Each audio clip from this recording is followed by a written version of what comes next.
శ్రీ మహాగణాధిపతయే నమః. శ్రీ మహాసరస్వత్యై నమః. శ్రీ గురుభ్యో నమః. 2025వ సంవత్సరంలో డిసెంబర్ మాసంలో 16వ తారీఖు నుండి 31వ తారీఖు మధ్యకాలంలో ఈ మీనరాశిలో జన్మించినటువంటి వారికి గోచార ఫలితాలు ఎలా ఉన్నాయో తెలుసుకుందాం. ముఖ్యంగా ఈ సమయంలో సూర్యుడు అనుకూలంగా సంచరిస్తున్నాడు, అంగారకుడు అనుకూలంగా సంచరిస్తున్నాడు, బుధుడి యొక్క అనుకూలత ఉంది, గురువు అర్ధాష్టమ స్థానంలోకి ప్రవేశించాడు. అయితే అర్ధాష్టమ స్థానం గోచార రీత్యా ప్రతికూలమే అయినప్పటికీ మీనరాశికి అధిపతి బృహస్పతి కాబట్టి రాశ్యాధిపతి చతుర్థ స్థానంలోకి ఈ 1-4 కాంబినేషన్ మూలకంగా కొంత మంచి జరిగే అవకాశాలు ఉన్నాయి. కాబట్టి గురువు కొంత మనం శ్రమించినట్టయితే, అంటే ఆలోచించి పనులు చేసినట్టయితే మీకు గురు భగవానుడి యొక్క అనుకూలత ఉంటుంది.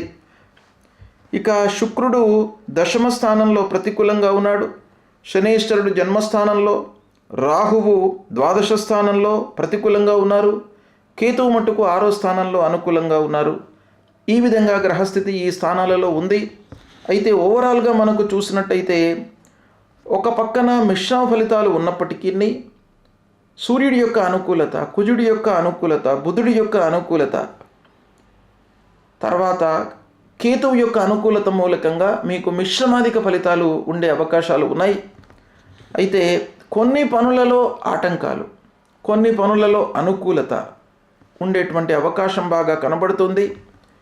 ఇక శనేశ్వరుడు జన్మస్థానంలో ఉన్నాడు కాబట్టి డబ్బు విషయమై మీరు జాగ్రత్త పడాలి.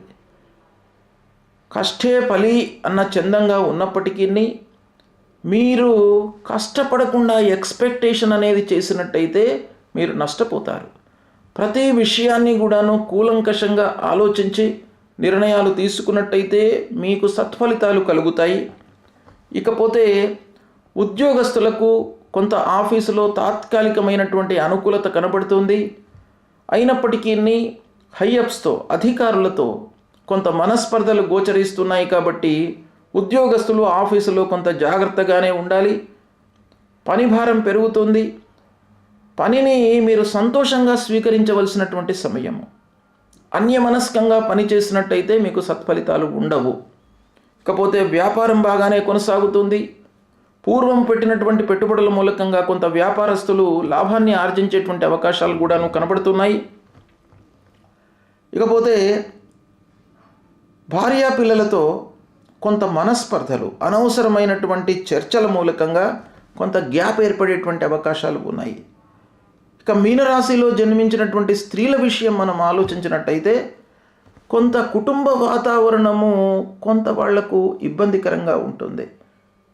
అంటే భర్తతో కానివ్వండి, పిల్లలతో కానివ్వండి, కుటుంబ పెద్దలతో కానివ్వండి అనవసరమైనటువంటి చర్చలు, అనవసరమైనటువంటి వాగ్వివాదాల మూలకంగా కొంత మానసికంగా ప్రశాంతతను కోల్పోవడం అనేటువంటిది ఒక పక్కన కనబడుతుంది. కాబట్టి స్త్రీలు ముఖ్యంగా ఈ మీనరాశిలో జన్మించినటువంటి వాళ్ళు ఈ విషయాలను అధిగమించడానికై డీప్ డిస్కషన్స్లోకి వెళ్లకుండా, తర్కంలోకి వెళ్లకుండా, అంటే వాదనలోకి వెళ్లకుండా మీకు ఎంతవరకు అవసరమో అంతవరకే మీరు ఆలోచించి పనులు చేసుకుంటూ ముందుకు వెళ్ళినట్టయితే వాటిని అధిగమించే అవకాశాలు ఉన్నాయి. ఇకపోతే కొంతవరకు స్నేహితుల మూలకంగా మంచి ఫలితాలు కలిగేటువంటి అవకాశాలు బాగా కనబడుతున్నాయి. కాబట్టి మీరు స్నేహితులను, చిన్ననాటి మిత్రులను కలుసుకునేటువంటి అవకాశాలు ఉన్నాయి. వాళ్ళతో మీరు చర్చించండి, వాళ్ళ యొక్క సూచనలను పాటించండి, సత్ఫలితాలను పొందుతారు. అయితే ముఖ్యంగా శని, గురువు, రాహువు మీకు ఈ పక్షంలో ప్రతికూలంగా ఉన్నారు. కాబట్టి ఈ గ్రహాల యొక్క అనుగ్రహం కొరకై సద్గురువులను సందర్శించుకోండి,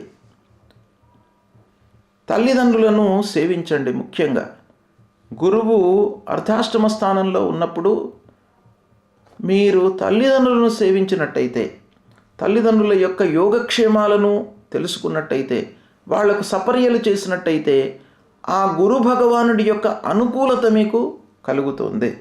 తద్వారా వాళ్ళ యొక్క ఆశీర్వచనం మూలకంగా మీకు అన్ని పనులు కూడాను సకాలంలో పూర్తి అవుతాయి. భగవద్ దర్శనం చేసుకోండి, శివార్చన చేయండి, తప్పకుండా మీకు మంచి ఫలితాలు కలుగుతాయి. శుభం.